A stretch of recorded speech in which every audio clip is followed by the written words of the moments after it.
Good morning, students. In the previous video class, we have already discussed about soldering process and soldering methods. In this class, we will discuss about brazing process, brazing methods, advantages, disadvantages, difference between soldering and brazing, and the difference between soldering, brazing, and welding also, and some of the non-destructive testing also we will discuss. Brazing is a metal joining process also. The melting point of the pillar metal is above 450 degrees centigrade, but always below the melting temperature of the parts to be joined, which distinguishes the process from welding, where high temperatures are used to melt the base metals together. The pillar metal, while heated slightly above melting point, is protected by a suitable atmosphere, which is often a flux. The molten pillar metal cools to join the workpieces together, providing a strong joint between similar and dissimilar parts. The principle of brazing, it is shown clearly in the picture. You look at the picture, parts to be joined are arranged here, and welding torch, nothing but about braze welding then, or even then brazing torch simply they call it as, and the pillar material also they have arranged at some orientation then.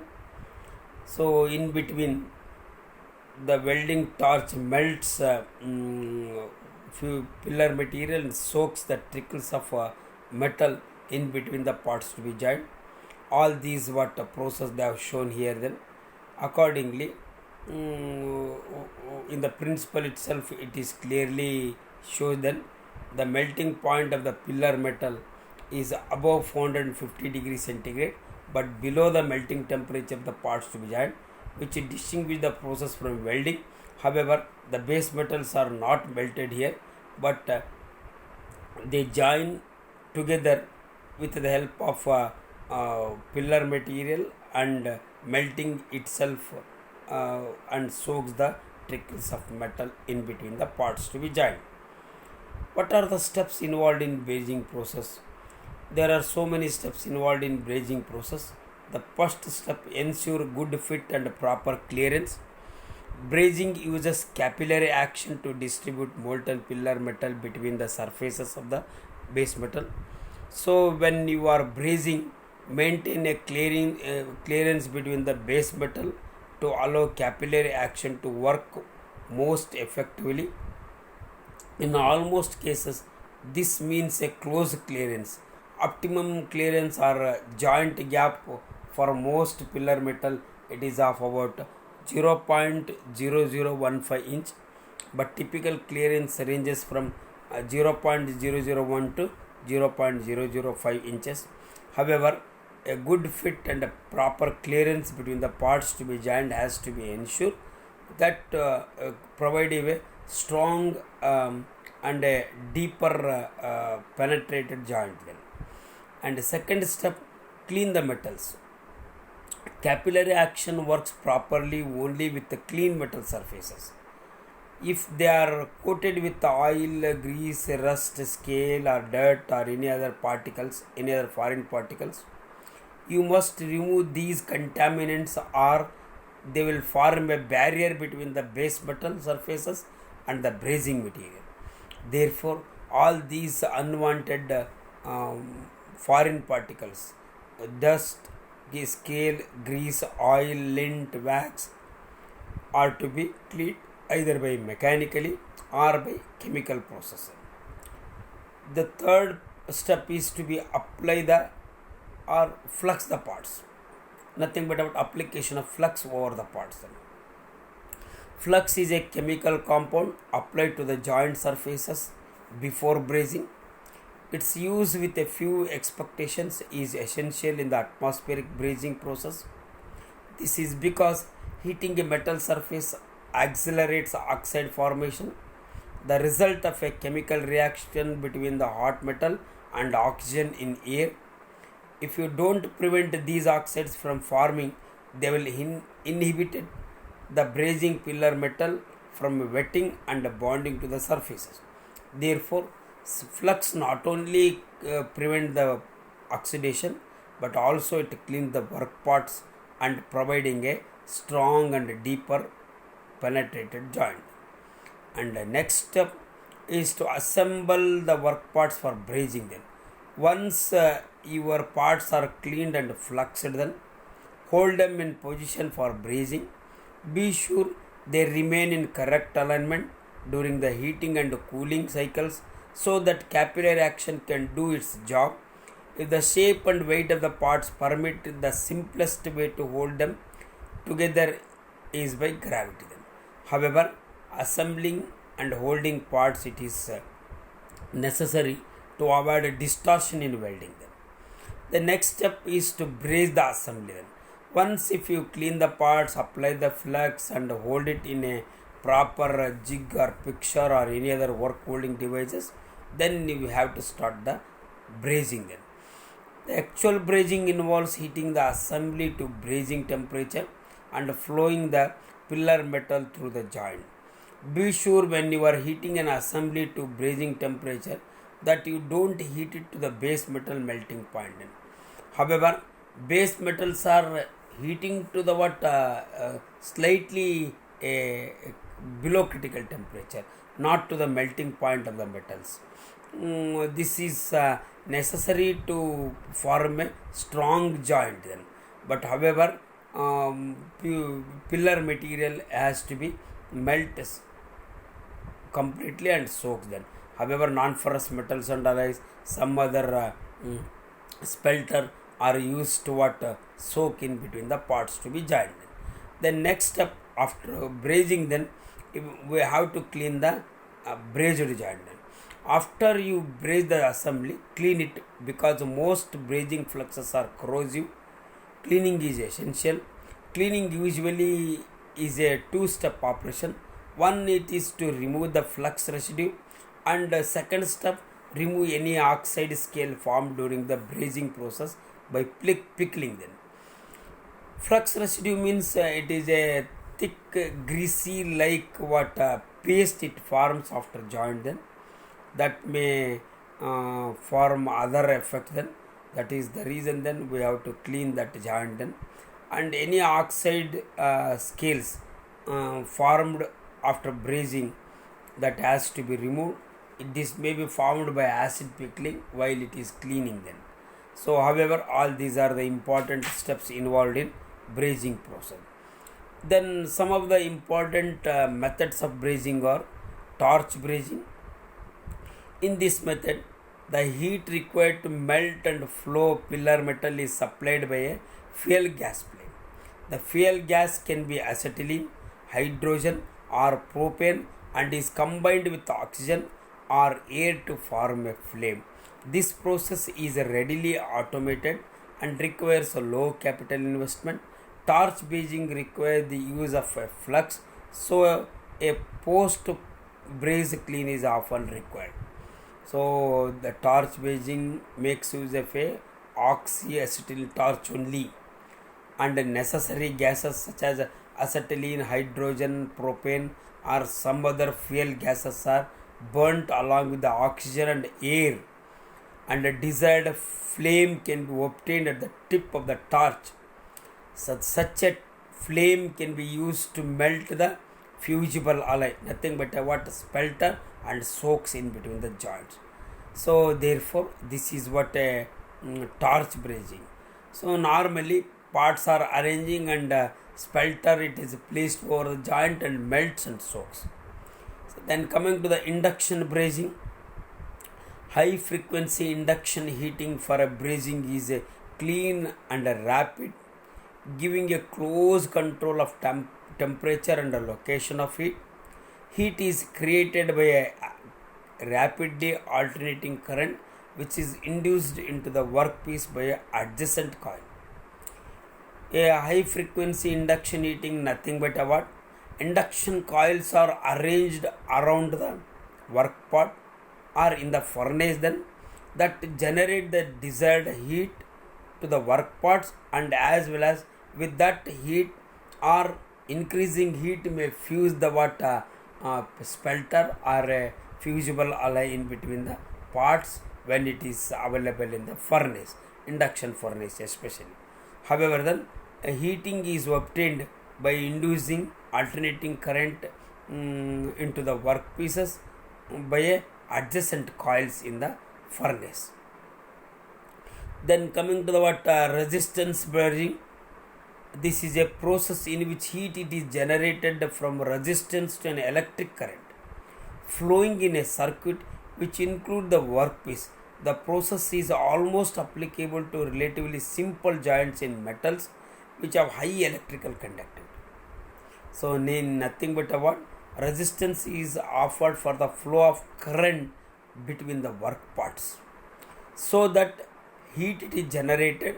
That heat it is enough to melt the fusible alloy in between the parts to be joined by resistance bridging.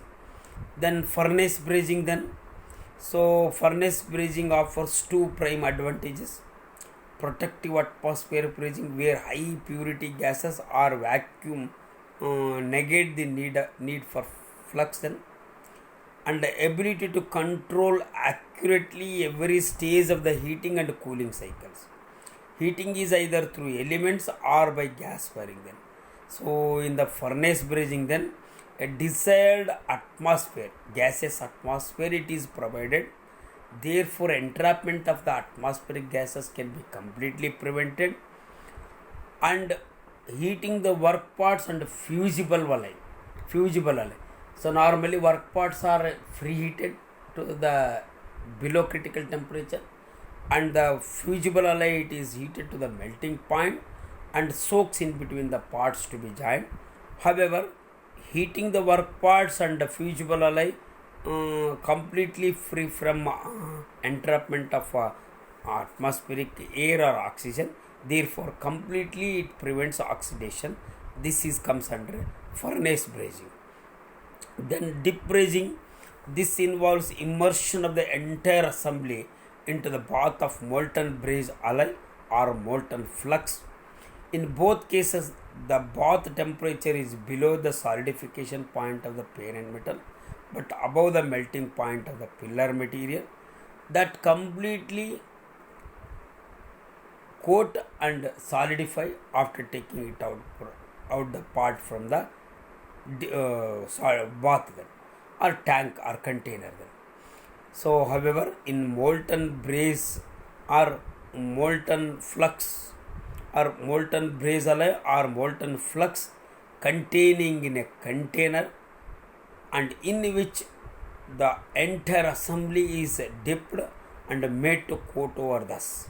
After coating, it will form a strong joint.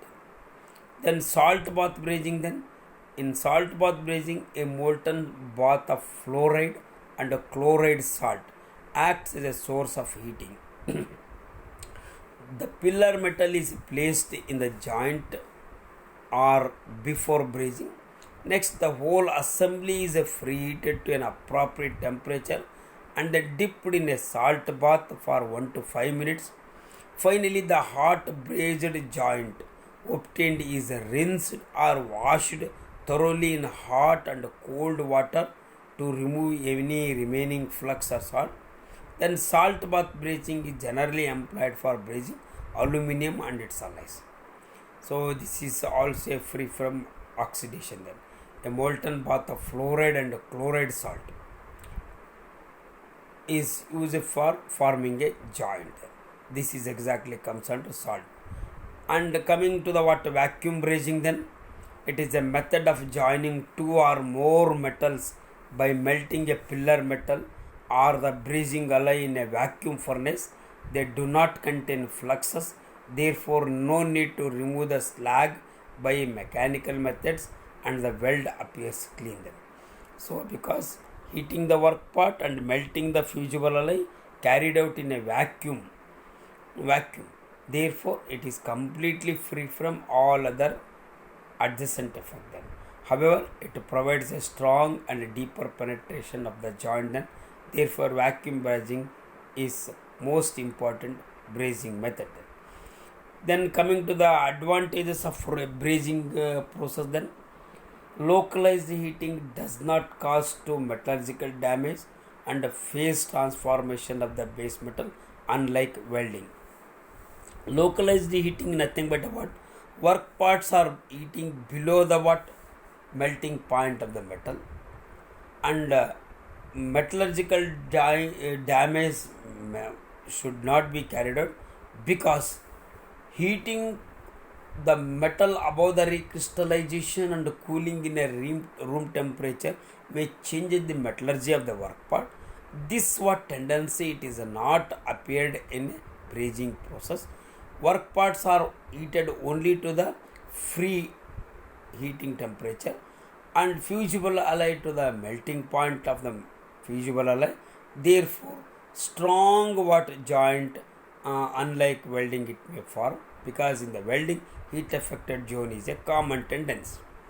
It can be performed on similar or dissimilar metals, because any metals and alloy it can be able to join, but welding it is only limited to the what similar, but brazing and soldering for dissimilar metal. The strength of the brazed metal is more than obtained by soldering. So because higher temperatures are using, deeper penetrations it is obtained. So hence the strength of the brazed metal is more than the soldering process. Then operating temperature is quite low as compared to the welding, because welding temperatures are very high, about 5000 degrees centigrade and above, but it is below 450 degrees centigrade of the what melting point of the fusible alloy. Therefore, no temperature, no high operating temperature, but it is quite low in brazing. The brazed joint hardly rusted. So the joints are hardly rusted. It is a very fast, flexible and accurate method then. So because you are using a work holding devices and quality fluxes and no distortion, hence accurate joints can be formed, hence a accurate method. It is the most suitable for mass production. Because it can be easily automated or mechanized, then hence used for mass production. Means similar parts can be produced in large quantity. Initial cost of equipment used for brazing is low then, so however less equipment cost then. The process makes possible the brazing of stainless steel through silver metal and cast iron through copper ball. However, some of the fusible alloys are limited to the what specific metals and alloys, hence it is having a limitation. Then limitations of the what brazing process. Then brazing cannot be performed on hardened steel. Then. So very hardened metal having a high melting point, deep penetration cannot be obtained. Hence, high hardened steels cannot be joined by brazing, because joint it is becomes poor. Brazing of aluminum is not so easy and needs a special expensive technique. Brazing of non-ferrous metals and alloys it is somewhat difficult. Brazed joint must be defined carefully so as to achieve proper strength. Defined it should be carefully so achieve proper strength. So all parameters should be properly controlled. The spelter, nothing but our pillar metal, is weaker than the base metal. Means the metallurgy of the joint and the metallurgy of the base metal differentiate. Thus, that cannot be able to get a very good water or very strong joint in the case of brazing. Then applications of brazing then. So normally used in aerospace components, industrial gas turbine components, medical, scientific and general engineering components, automotive components, space application, electronic devices, nuclear components, offshore and petrochemical components are some of the what applications of applications of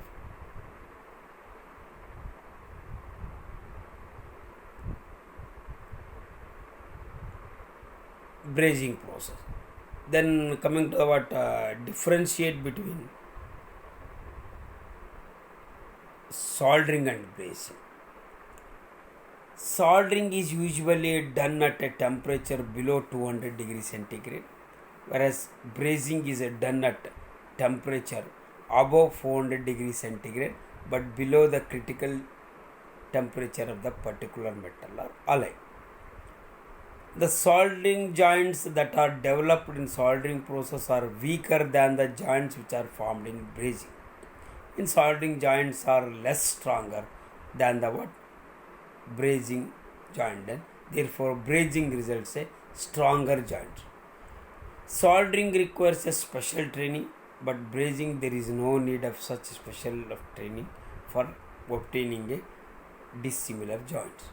Soldering is a cheaper process, whereas brazing is quite costly. Soldering is really a very easy and quick process, but brazing is not so easy and very difficult for automation. Heating of workpieces is not required in case of soldering, but workpieces are heated but below their melting point. Then preheating of base metal does not require in soldering, but preheating of base metal is required to produce a quality joints in brazing. Then solder is used in soldering such as lead, tin, antimony, bismuth and all. Then spelter is used in brazing. Then it is an alloy of non-ferrous metals and alloys. Either it may be aluminium and its alloys, copper and its alloys, zinc and its alloys, and some other what fusible alloy can be used as a spelter in the brazing process. And generally zinc and rosin chlorides are used as a flux in a soldering process. In brazing, borax is used as a flux. Then in soldering, then solder parts are to be cleaned with water. In brazing, brazier parts to be allowed to cool. Then in soldering is possible only in case of thin metals, whereas brazing is suitable for thick and similar and dissimilar. But soldering it is properly similar metals. Then major difference between welding, soldering and brazing. Here some of the differences are listed. Then accordingly, welded joints are strongest joints used to bear the load. Strength of the welded portion of the joint is usually more than the strength of the base metal. In the case of soldering, then soldering joints are weakest joints out of three, not meant to bear the load, used to make electrical contacts generally. Then brazing joints are weaker than the welding joints, but stronger than the soldering joints. This can be used to bear the load up to some extent, not wholly. The temperature required is 3800 degrees centigrade in welded joints of minimum temperature. Then temperature required in soldering is of about in brazing is up to 450 degrees, above 200 degrees centigrade and below 450 degrees centigrade. And in the brazing, then above 450 degrees centigrade and below 600 degrees centigrade. So in the welded, to join workpieces need to be heated till their melting point. In the brazing, heating of the workpieces is not required. And in the soldering also, workpieces are heated but below their melting point.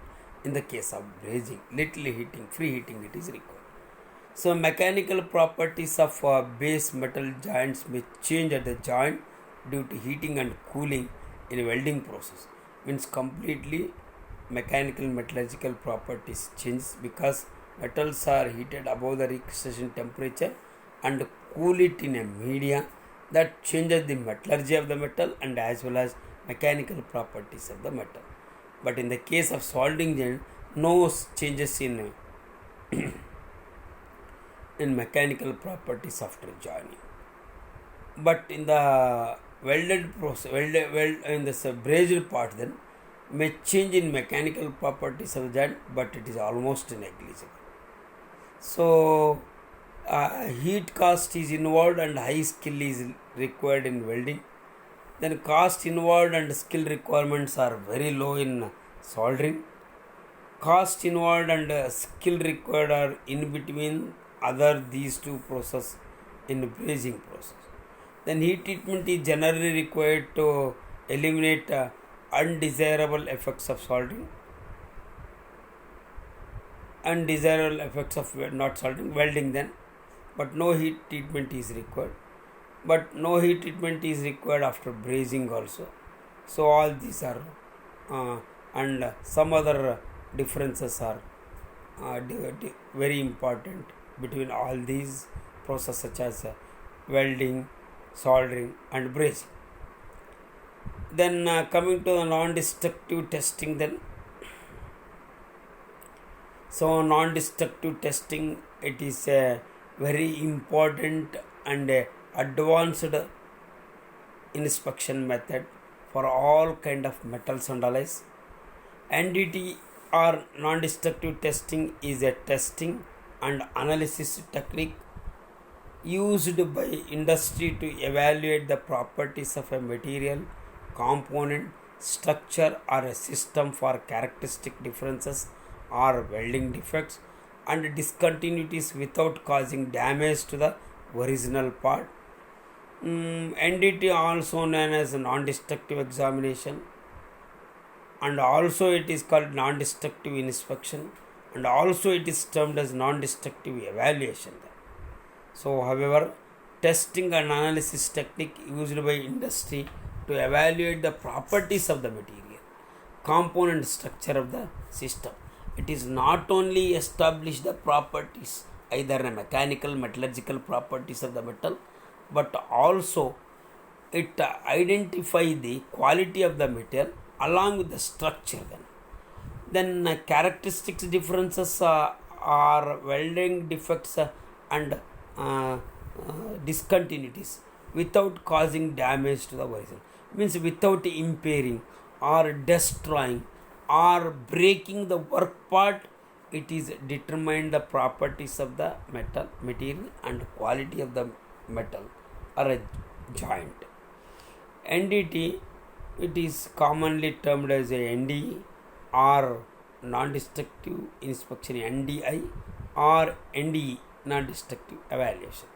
Some of the important non-destructive methods are visual inspection, radiography test, magnetic particle inspection, ultrasonic inspection, eddy current test, fluorescent particle inspection, holography, and many other important methods can be used to determine the properties and quality and structures of the metals or especially joint. Then coming to the first inspection method, that is a visual inspection. Visual inspection, also known as visual testing, is the oldest, most versatile and most commonly used non-destructive test method. Used alone or in conjunction with other test methods, qualified visual inspection is a reliable and highly cost-effective tool for quality control. So nothing but an experienced inspector can visualize the defects, visualize the work parts for defects by naked eye then. And sometimes an experienced operator can also use some simple instrument such as microscopes.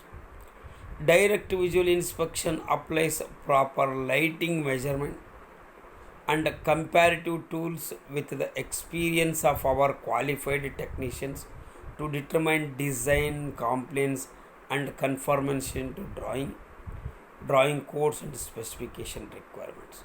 Nothing but about direct visual inspection applies proper lighting for measurement. It is depends upon the qualification of the technicians to determine qualification, the experience of the technicians to determine the design compliance and conformation of drawings, codes and specification, and to occurrence of the defects on the surface of the work. So visual inspection requires little, if any, specialized equipment, as a few limitations and wide applications, is a commonly used for detection and penetration of surface cracks. Normally used for surface defects can be easily identified with this procedure. So all these are the some of the non-destructive some of the important non-destructive testing methods. Among one, that is visual inspection, we have discussed. Remaining non-destructive testing methods I'll discuss in the next video class. Thank you all.